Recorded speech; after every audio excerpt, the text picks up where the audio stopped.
Hello and welcome back to my channel. My name is Maida and this is Maida Pours. Thank you so much for watching my video. I am relatively new to acrylic pouring. I discovered it during the COVID lockdown and I absolutely love it. And I very recently created this YouTube channel. So if you found me, that's awesome and so happy to see you here. Please don't forget to like this video if you would. It really does help new YouTubers, you know, just it helps a lot.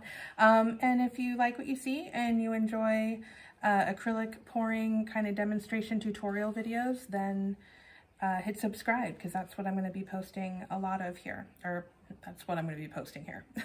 So tonight we are going to be doing a Dutch pour with a black base. And this is the black base that I poured. It's just Artist Loft Flow acrylic in black.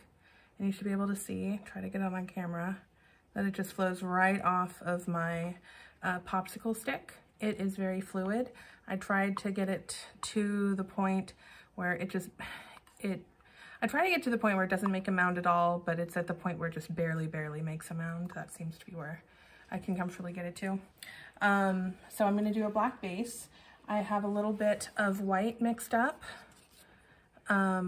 This is Amsterdam white. I mixed this 1 part paint, 3 parts Floetrol. I usually do 2 parts Floetrol with a medium body paint, but I did 3 parts today just to see what happens. So also very fluid. I added water to that as well, and I added almost as much water as I did paint because I wanted to get these really thin for a Dutch pour. I have Paynes gray. This is Liquitex Paynes gray. Very fluid. I have, what is this? This is golden paint, Ultramarine violet. I just got this. I have never used this before, so it's a pretty purple though. These are all very cool toned blues, silver, and then I added that purple. So this is gonna be a very bluey purple. This is Decoart's metallic blue. I believe it's icy blue. It's like their dark blue. All of, so the Liquitex, this is 1 part paint, 2 parts Floetrol, and almost as much water as paint. And the golden, I mix, it's a much smaller ratio. It's like 1/10 or 2/10 the amount of paint, so to Floetrol. And I do a 1-to-1 ratio on the Decoart. So that's 1 part paint, 1 part Floetrol, and about half as much water as paint. Again, I put a lot more water than I normally do because I'm trying to get them really thin for a Dutch pour. This is Decoart Satin Enamel. It's like Auzl blue. 1 part Floetrol to 1 part paint. And this is golden silver. Again, like 1 part Floetrol to like 1 or 10 parts Floetrol to 1 part paint, I guess is the best way to put that. So if I like use an ounce of Floetrol, I use like 1 ounce to 2 ounces of paint. So the first thing I'm going to do is flood this canvas with my black. I have, for my canvas tonight, I'm doing 4, these are like 4" by 10", 12". They're small and they're narrow, and I have 4 identical canvases. And I'm gonna kind of do, you normally see people doing like the triptych, triptychs with like bigger canvases. This is a Quadtrych, whatever, it's whatever a 4 is, but on much smaller canvases. But I think they're really cute, and I like how this comes out, or I usually like how this comes out. Dutch pour is challenging, you know. It's definitely, I struggled with it for a long time. When I first did my first Dutch pour that I liked, I was so thrilled because I had been trying and not failing, I wouldn't say failing, but not creating a piece that I was truly, you know, happy with, I guess is the best way to put it.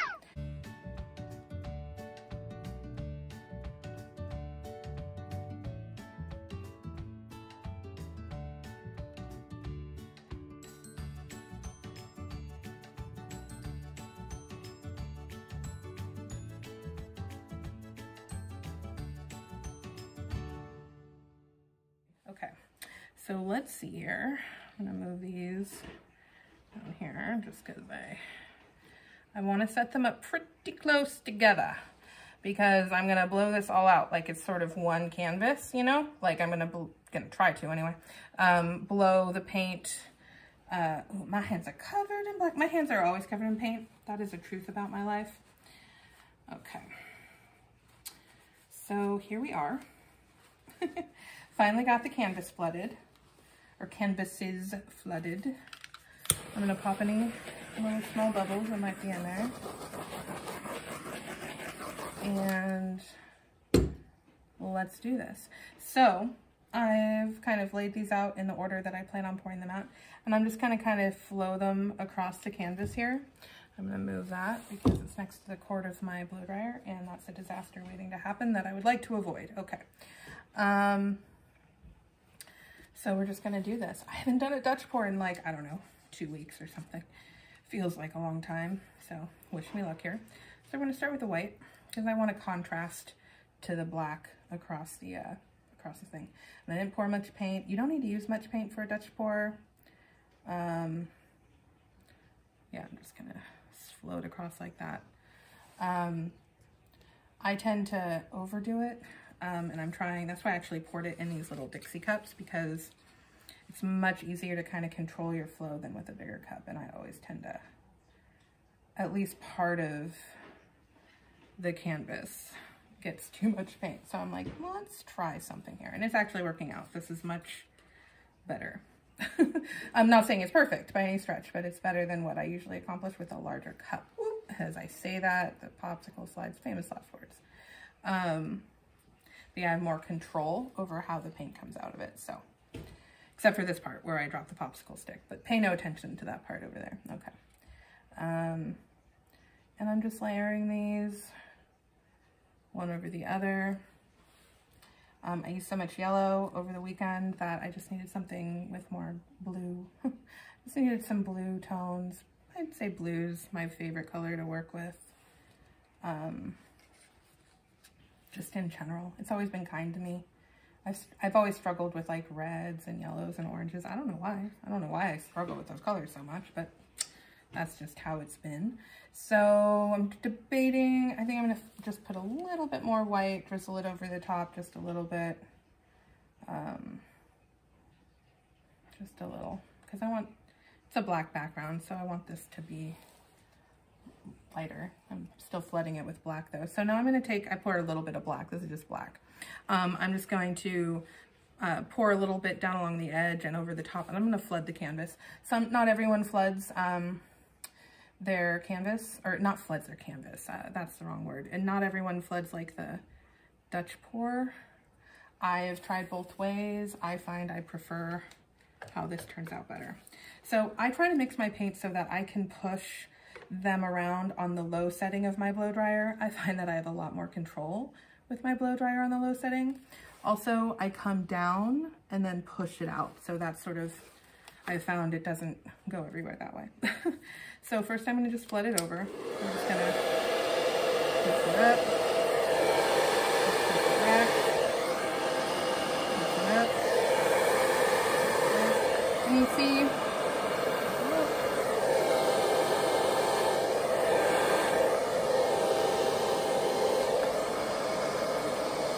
so you see how that paint, let's turn that off. You see how that paint just moved really easily? That's good, and I'm just on the low setting, and that's what I want. Okay, so now I'm gonna blow it out. I always have a hard time figuring out like where I'm gonna blow first. I think I'm just gonna start here and see where it takes me. Wish me luck. I get like really nervous at this part. I'm not gonna lie, I just get nervous and it doesn't always work out, but if it doesn't work out, I probably won't show you the video. So even this just looks cool though. Look at that. I always wonder what would happen if you just left it just like that. What would happen? Anyway. Oh, you know what I'm going to do before I blow dry it out? I'm going to pop the bubbles. All right. All right. Wish me luck.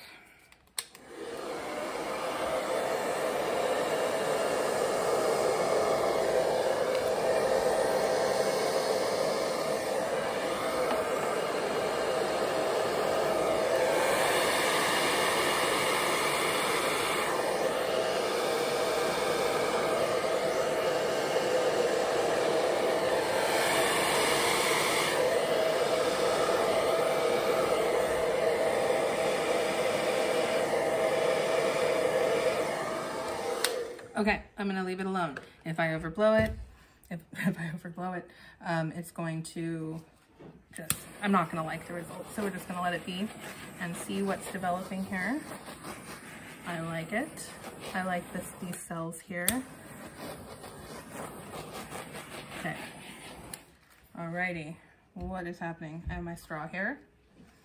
I'm gonna see if I want to, let's blow this out a little bit. It's very black down in here. I like it in the composition of the piece, but it's like a lot of black, but you know, that happens. This happens.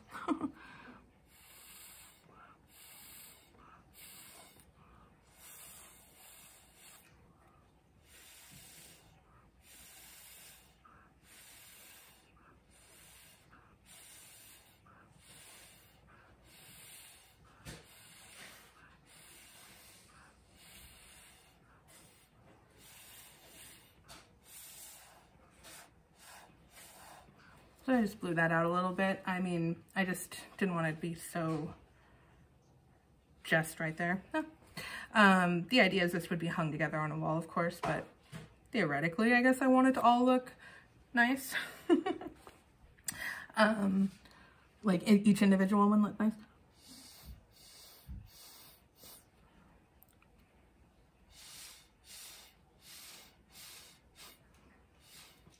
I like what's happening. I don't want to mess with it too much. I actually like it. I'm gonna let it sit for a minute. I'm gonna let it sit for a minute and then I'm gonna,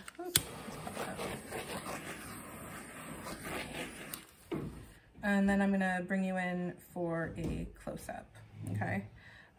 You know what, I'm actually, hold on. I'm not done. I'm a liar and I apologize for that. I'm gonna blow this part out just a little bit, see what happens.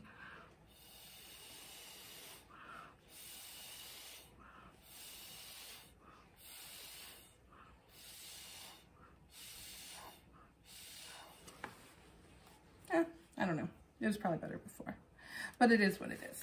You know, it's a hard thing to not overwork for me anyway. But this is pretty. It's a pretty Dutch pour with a lot of negative space. I'll set these apart just a little bit. I like how they all kind of flow together. That's what I'm going for there. Okay, I'm gonna let this sit for a few minutes and then I'm going to bring you in for a close-up. So here it is, a few minutes, all close up.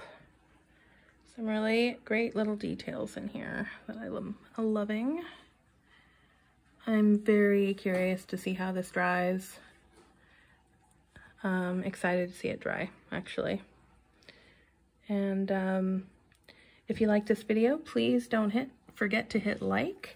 And if you want to see more content like this, go ahead and subscribe and hit the bell. And I'll see you guys next time. Thanks so much for watching.